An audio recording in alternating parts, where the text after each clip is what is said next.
Operation white wash वो गुप्त युद्ध जो इतिहास में दर्ज नहीं, लेकिन समुद्र आज भी जानता है। समुद्र ऊपर से शांत दिखता है, लेकिन उसकी गहराइयों में ऐसी लड़ाई लड़ी जाती है जिनकी आवाज़ कभी सतह तक नहीं आती। कोल्ड वॉर का दौर 1971।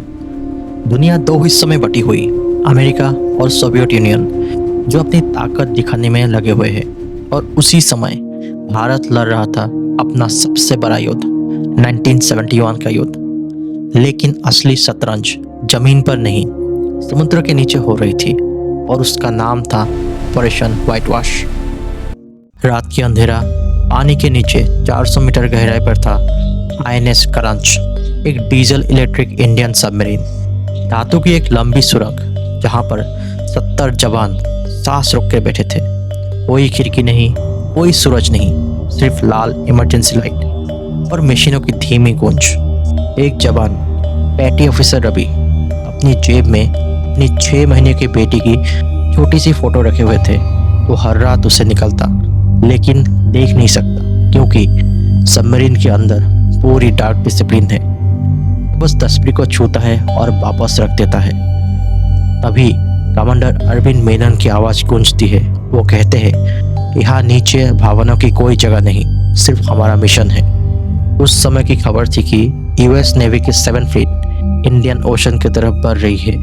USS एंटरप्राइज जैसी एयरक्राफ्ट कैरियर भी समुद्र में थी, लेकिन सबमरीन, इसका मतलब था किसी बड़ी ताकत ने भारत की समुद्री सीमा में स्टेल्थ एंट्री कर ली थी।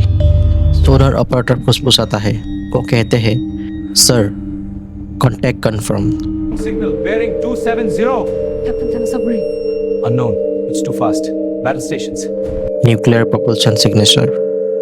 और कमांडर की आंख बड़ी हो जाती है। वो कहते हैं कि ऑल हैंड्स, साइलेंट रनिंग। अब सबमरीन में कंप्लीट साइलेंस, फैंस बंद, इंजन मिनिमल, कोई बात नहीं, सिर्फ हार्ट बीट। दुश्मन के पास है advance sonar, nuclear power, ultimate endurance, but Bharat के पास सीमित बैटरी, सीमित ऑक्सीजन, लेकिन असीम धैर्य। कमांडर आदेश देते हैं, थर्मल लेयर के नीचे जाओ। समुद्र के अंदर टेम्परेचर अलग अलग परतों में होती है जो सोनार वेव्स को तोड़ देती है, और इंडियन सबमरीन धीरे धीरे नीचे उतरती है। अब दुश्मन ब्लाइंड हो चुका है, लेकिन भारत अब दुश्मन की शैडो बन चुका है। 2 घंटे बाद सोनार ऑपरेटर की आवाज़ कांपती है, sir, target within our torpedo range. मतलब एक बटन और दुश्मन की न्यूक्लियर सबमरीन खत्म।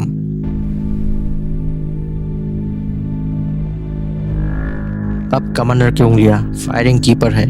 सबमरीन के अंदर सबकी सांस रुकी हुई। रवि अपनी बेटे की फोटो छूता है। अगर अब युद्ध हुआ तो शायद वो कभी घर नहीं लौटेगा। ऊपर सरफेस पर दुनिया सो रही है, लेकिन नीचे इतिहास का फैसला होने वाला है। अगर फायर होता तो क्या होता? US रिटेलिएट करता, सोवियत यूनियन इन्वॉल्व होता, कोल्ड वॉर गर्म होता, या इंडियन ओशन न्यूक्लियर बैटलफील्ड बन जाता। World war in under water. Commander की आंखें बंद होती है। फिर वो धीरे से कहते हैं, hold, we are here to defend, not to provoke. Torpedo tube बंद करो, फायर कैंसल। दुश्मन सबमरीन कंफ्यूज होकर डायरेक्शन बदल लेती है, बट वो समझ चुका था कोई उसे ट्रैक कर रहा था, लेकिन कौन, कैसे, कोई प्रूफ नहीं। ऑपरेशन ऑफिशियली कभी अनाउंस नहीं हुआ, कोई मेडल सेरेमनी नहीं, कोई परेड नहीं, बस लॉगबुक में एक line, contact shadow, no engagement. उस रात के बाद बड़ी ताकतों ने इंडियन वाटर्स में एग्रेसिव एंट्री कम कर दी थी। इंडिया ने मैसेज दे दिया था, हम चुप हैं, लेकिन किसी से कमज़ोर नहीं।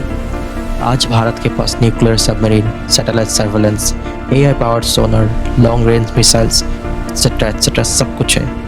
लेकिन असली ताकत, वो इंडियन जवान तो 600 मीटर नीचे अभी अंधेरा में बैठा है, बिना नाम, बिना पहचान और बिना शोर। इतिहास हमेशा गोलियों से लिखा नहीं जाता।